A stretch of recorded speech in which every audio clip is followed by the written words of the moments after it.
내년부터 나라에서 진짜 용돈을 준다고 하면 믿으시겠습니까? 교통비, 밥값, 여행비까지 현금처럼 챙겨주는 제도가 쏟아집니다. 이걸 모르고 지나가면 남들은 수십만 원 아끼는데 나만 손해보는 겁니다. 오늘 영상 끝까지 보셔야 내 지갑을 채워줄 정부 지원금을 놓치지 않게 되실 겁니다. 구독과 좋아요 눌러두시면 앞으로 나올 지원금 소식을 가장 먼저 받아보실 수 있습니다. 그때그때 필요한 제도를 놓치지 않고 챙기셔서 매달 생활비 수십만 원 절약하는 이득을 얻으실 수 있습니다.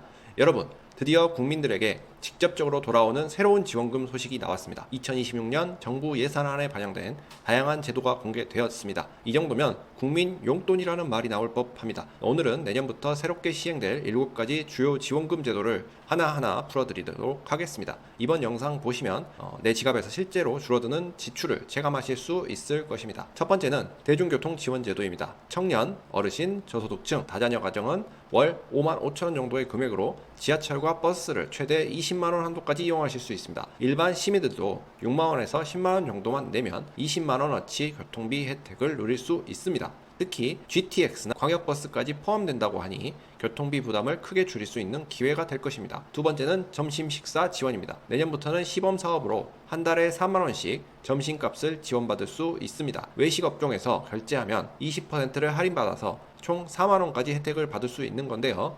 아침에는 1,000원짜리 든든한 아침밥, 점심에는 할인 혜택까지 주어진다고 하니 서민들의 생활에 실질적인 보탬이 될 것으로 보입니다. 세 번째는 여행 경비 지원입니다. 특히 인구 감소 지역으로 여행을 가면 경비의 절반을 지원받을 수 있는데요. 최대 20만 원까지 지역사랑 상품권으로 환급됩니다. 예산이 통과되면 시범 지역이 발표될 예정이니 내년 여행 계획 세우실 때 꼭 확인하시고 활용하시면 좋겠습니다. 네 번째는 어르신들을 위한 맞춤형 스포츠 광자입니다.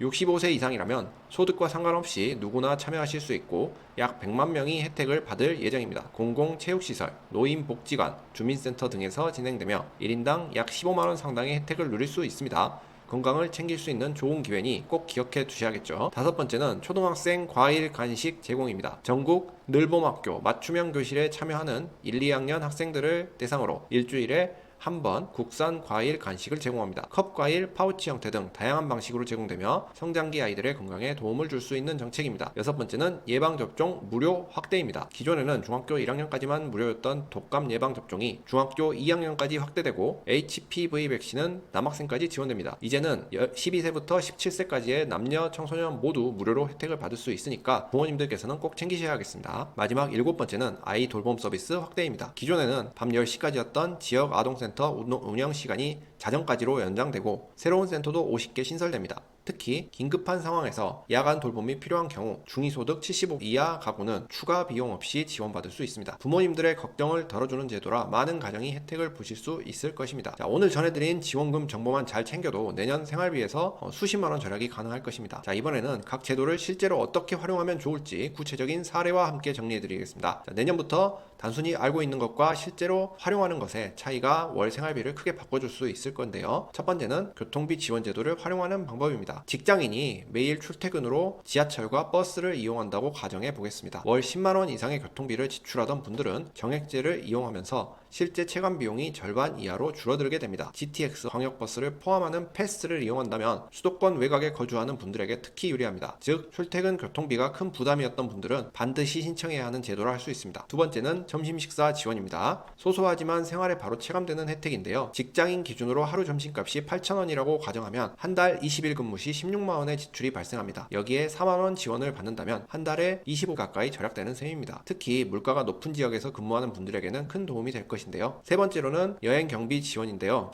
계획만 잘 세워도 확실히 절약 효과가 있습니다. 인구 감소 지역을 여행지로 선택하면 최대 20만 원까지 환급을 받을 수 있습니다. 가족 4명이 함께 여행한다면 교통비와 숙박비 일부가 사실상 반값으로 줄어드는 셈이죠. 특히 내년에는 시범사업 지역이 발표되니까 미리 여행 계획을 짜두시는 것이 현명할 것입니다. 네 번째는 어르신 스포츠 강좌인데 건강과 여가를 동시에 잡을 수 있는 제도입니다. 평소 운동을 하고 싶었지만 비용 부담 때문에 망설이셨던 분들에게 좋은 기회가 될 것입니다. 주민센터나 노인복지관에서 제공되는 프로그램을 통해서 요가, 탁구, 체조 등 다양한 운동을 무료로 배울 수 있고 이를 통해 건강을 지키며 의료비도 절약할 수 있습니다. 다섯 번째, 초등학생 중학생 과일 간식 지원은 부모님들에게 큰 안심을 줍니다. 요즘 과일 가격이 높아서 자녀에게 매일 챙겨주기 쉽지 않은데 학교에서 국산 과일을 무료로 제공받을 수 있으니까 성장기 아이들의 영양 균형을 맞추는데 큰 도움이 될 것입니다. 특히 맞벌이 가정에서는 아이가 스스로 건강한 간식을 챙길 수 있다는 점도 긍정적입니다. 여섯 번째, 예방접종 무료 확대는 건강과 직결된 혜택입니다. 특히 HPV 백신이 남학생까지 확대되면서 그동안 비용 부담으로 접종을 미뤘던 가정에 큰 도움이 될 것입니다. 실제로 백신 1회 비용이 15만원 이상인데 무료로 제공된다면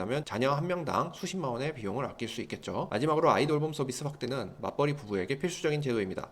퇴근이 늦어지는 날에도 자정까지 아이를 안전하게 맡길 수 있어서 부모의 불안을 줄여줍니다. 또한 긴급 상황 시 야간 돌봄 비용 전액 지원은 저소득 가정의 경제적 부담을 줄이는 효과가 있습니다. 단순한 금액 절약을 넘어서 생활 안정과 건강, 여가까지 다양한 부분에서 긍정적인 효과를 가져올 수 있다는 점 꼭 기억해 두셔야겠습니다. 마지막으로 놓치기 쉬운 지원 제도와 함께 전체적으로 정리하면서 마무리하겠습니다. 앞선 단계에서 교통, 점심, 여행, 건강, 아이 돌봄 등 주요 제도를 살펴봤다면 이번에는 상대적으로 덜 알려졌지만 생활에 직접적인 도움이 되는 부분들을 말씀드리겠습니다. 첫 번째는 기본 생필품 무료 제공 제도입니다. 경제적으로 어려움을 겪는 분들이 가장 힘들어하는 부분이 바로 먹거리와 생활 필수품인데요. 전국의 30개 푸드마켓에서 쌀, 라면, 통조림, 우유, 휴지, 세면도구 등 기본적인 생필품을 무료로 제공할 예정입니다. 2만원에서 3만원 정도의 키트 형태로 받을 수 있고 필요에 따라 사회복지 상담까지 연계되기 때문에 생활 안전망으로서 큰 역할을 할 수 있습니다. 주변에 어려우신 분들이 계시다면 알려드리는 것이 좋겠네요. 두 번째는 장애인 가족을 위한 휴식 지원입니다. 장애인 가족들은 일상에서 심리적, 육체적으로 큰 부담을 안고 살아가고 있습니다. 내년 예산에서 관련 지원금이 올해보다 거의 2배 가까이 늘어나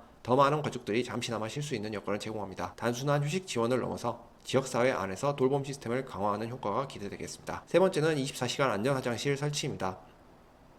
불법 촬영이나 범죄에 취약했던 공간들을 개선하기 위해 전국 주요 관광지와 상업시설 2,500여 곳에 비상벨, 경광등, 불법 촬영 탐지 시스템이 도입됩니다. 특히 여성과 청소년들이 안심하고 이용할 수 있는 환경을 만드는 것이 목적입니다. 이는 단순한 생활 편의 이상의 사회적 안전망 강화라는 점에서 의미가 큽니다. 이처럼 2026년 예산안에는 단순한 지원금 이상의 메시지가 담겨 있습니다. 단순히 돈을 아끼는 차원을 넘어서 생활 안정, 가족의 안전, 사회적 신뢰까지 확장된 정책들이 포함되어 있습니다. 앞서 살펴본 내용을 정리해보면 내년부터 국민들이 누릴 수 있는 주요 혜택들은 교통비 절감, 점심 여행 경비 지원, 어르신 건강 강좌, 아동 간식과 예방접종 확대, 아이 돌봄 강화, 생필품과 안전망 지원 등 일상 전반에 걸쳐져 있습니다. 이 모든 혜택을 잘 챙기면 한 가정당 수십만원에서 많게는 수백만원의 절약 효과를 기대할 수 있겠습니다. 마지막으로 강조드리고 싶은 건 제도가 있다고 해서 자동으로 혜택이 주어지는 건 아니라는 점입니다. 정보를 먼저 알고 신청하고 조건을 충족해야만 실제로 생활비 절감 효과를 누릴 수 있습니다. 오늘 영상에서 보신 지원금 소식 생각보다 생활과 밀접하게 연결되어 있지 않으셨나요? 교통비, 밥값, 아이 돌봄까지 내년에는 확실히 달라질 것입니다. 이제 중요한 건 이 정보를 놓치지 않고 직접 챙기는 것이겠죠. 구독과 좋아요, 알림 설정까지 해두시면 앞으로도 생활비를 아낄 수 있는